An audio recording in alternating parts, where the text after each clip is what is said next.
Assalamualaikum warahmatullahi wabarakatuh. Perkenalkan, nama saya Rizky Puri Rayu dari semester 6 kelas F dengan nomor induk mahasiswa 220101252.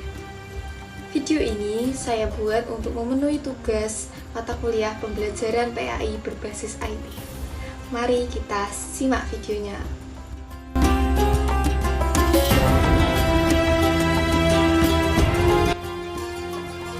Pada pertemuan kali ini kita akan membahas materi kelas 10 semester genap mata pelajaran sejarah kebudayaan Islam dengan tema strategi dan substansi dakwah Khulafaur Rasyidin.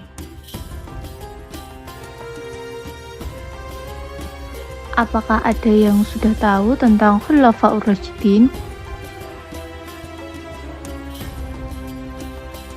Khulafaur Rasyidin adalah pemimpin-pemimpin umat Islam pengganti atau penerus Rasulullah SAW setelah beliau wafat. Yang mereka ini terdiri dari sahabat-sahabat Rasulullah SAW untuk menyebarkan agama Islam. Strategi dan substansi dakwah Khulafaur Rasyidin. Dalam hal ini terdapat dua bidang. Yang pertama adalah prestasi kebijakan pemerintahan Khulafaur Rasyidin. Yang kedua adalah substansi dakwah Khulafaur Rasyidin.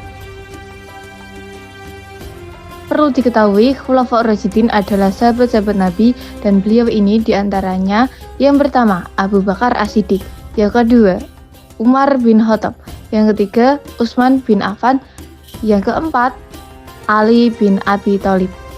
Dari keempat inilah yang disebut dengan Khulafaur Rasyidin. Mereka adalah sahabat-sahabat Nabi Muhammad SAW. Yang pertama, Khalifah Abu Bakar As-Siddiq, yang mana beliau adalah khalifah pertama dari jajaran Khulafaur Rasyidin.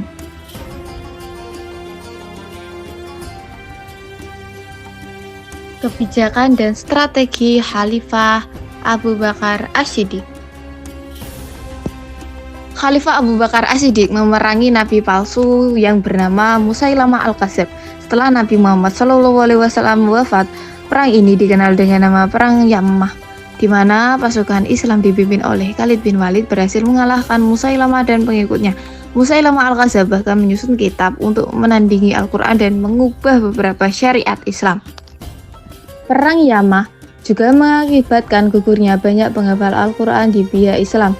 Kekhawatiran atas hilangnya hafalan Al-Quran karena syahidnya para penghafal ini yang mendorong Abu Bakar untuk membukukan Al-Quran.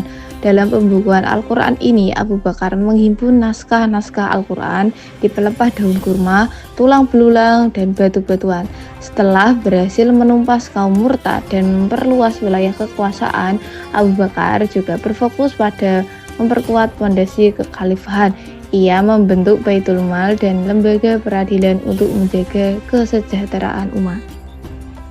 Khalifah Abu Bakar As-Siddiq mengirimkan pasukan ke Irak dan Syam di bawah kepemimpinan Khalid bin Walid dan beberapa jenderal lainnya. Hal ini bertujuan untuk menyebarkan ajaran Islam dan melindungi wilayah kaum muslimin. Pasukan tersebut berhasil menguasai Hirah di Irak pada tahun 630 Masehi.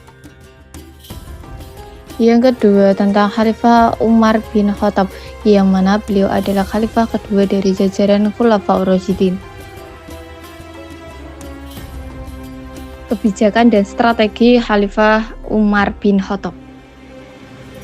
Pada masa pemerintahan Khalifah Umar bin Khattab, wilayah Islam mengalami perluasan yang signifikan mulai dari perbatasan India hingga Afrika Utara.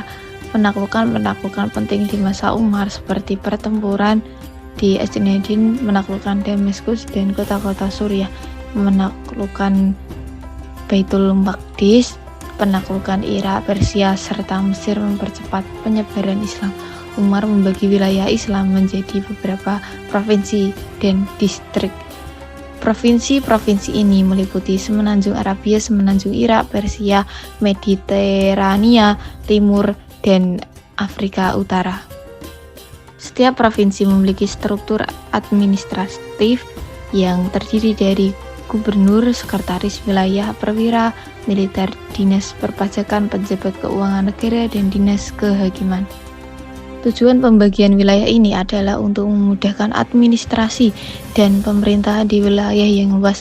Umar membagi wilayah kekuasaan menjadi 8 provinsi: Makkah, Madinah, Suriah, Jazirah, Kufah, Basra, Mesir, dan Palestina. Khalifah Umar bin Khattab mengeluarkan berbagai undang-undang dan kebijakan untuk mengatur pemerintahan, termasuk di bidang ekonomi, hukum, dan pemerintahan umum. Khalifah Umar bin Khattab memang berperan besar dalam penetapan kalender Hijriah yang menjadi kalender resmi umat Islam. Beliau menetapkan awal tahun Hijriah dimulai dari hijrah Nabi Muhammad SAW dari Mekah ke Madinah, yaitu pada tahun 622 Masehi. Khalifah Umar bin Khattab memang membentuk Baitul Mal untuk kesejahteraan umat Islam, berfungsi sebagai pusat penyimpanan dan pendistribusian kekayaan negara, termasuk zakat, pajak, dan rampasan perang. Umar bin Khattab kemudian menggunakannya untuk berbagai keperluan seperti menggaji tentara, pegawai negeri, dan menyalurkan bantuan kepada masyarakat yang membutuhkan. Yang ketiga, Khalifah Utsman bin Affan, yang mana beliau adalah khalifah ketiga dari jajaran Khulafaur Rasyidin. Kebijakan dan strategi Khalifah Utsman bin Affan. Wilayah kekuasaan Islam berhasil diperluas hingga ke Tunisia di Afrika Utara. Luasan ini juga meliputi daerah-daerah lain seperti Khurasan, Armenia, serta penaklukan Rai dan Azerbaijan. Utsman dikenal sebagai khalifah yang memiliki sistem pengangkatan pejabat negara yang lebih terstruktur, meskipun beberapa keputusan pengangkatan pejabat juga menimbulkan kontroversi. Utsman dikenal sebagai khalifah pertama yang melakukan renovasi dan perluasan Masjidil Haram di Makkah dan Masjid Nabawi di Madinah. Selain itu, ia juga membangun bendungan untuk mencegah banjir dan mengairi sawah, serta membangun jalan dan jembatan. Khalifah Utsman bin Affan memang membentuk angkatan laut sebagai bagian dari pasukan militer Islam untuk mempertahankan wilayah kekuasaan Islam. Angkatan laut ini menjadi penting karena wilayah Islam saat itu sudah luas dan sebagian besar dikelilingi lautan. Yang keempat, Khalifah Ali bin Abi Thalib, yang mana beliau adalah khalifah terakhir dari jajaran Khulafaur Rasyidin. Kebijakan dan strategi Khalifah Ali bin Abi Thalib. Khalifah Ali bin Abi Thalib mengganti beberapa penjabat yang diangkat oleh Khalifah Utsman, terutama yang dinilai tidak cakap atau tidak jujur dalam menjalankan tugas. Ia juga menyita harta para penjabat yang diperoleh secara tidak sah dan menyimpannya di Baitul Mal untuk kepentingan rakyat. Khalifah Ali bin Abi Thalib menghadapi beberapa pemberontakan selama masa kekhalifahannya, salah satunya dari Muawiyah bin Abi Sufyan dan para Khawarij. Pemberontakan ini terjadi karena berbagai faktor, termasuk perselisihan tentang kekhalifahan, penolakan terhadap kebijakan Ali, dan ketidakpuasan terhadap pemerintahan Utsman bin Affan. Khalifah Ali bin Abi Thalib sebagai khalifah mengambil kebijakan penarikan kembali tanah hadiah, tanah yang diberikan kepada individu atau keluarga yang telah menjadi milik negara.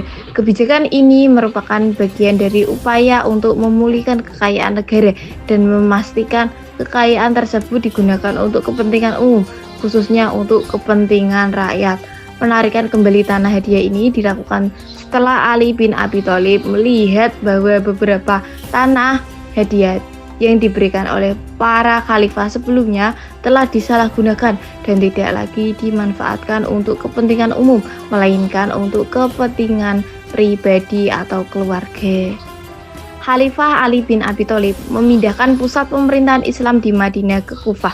Pemindahan ini dilakukan dengan alasan untuk mengendalikan Muawiyah I, dan karena Kufah memiliki sejarah yang gemilang sebagai pusat ilmu pengetahuan dan pendidikan Islam, memberi tunjangan pada orang Muslim melalui Baitul Mal yang telah dibentuk oleh Khalifah Umar bin Khattab untuk mensejahterakan umat muslim pada masa itu. Terima kasih telah menonton video kali ini sampai selesai. Semoga bermanfaat dan jangan lupa like, comment, and share serta subscribe channel YouTube kali ini. Wassalamualaikum warahmatullahi wabarakatuh.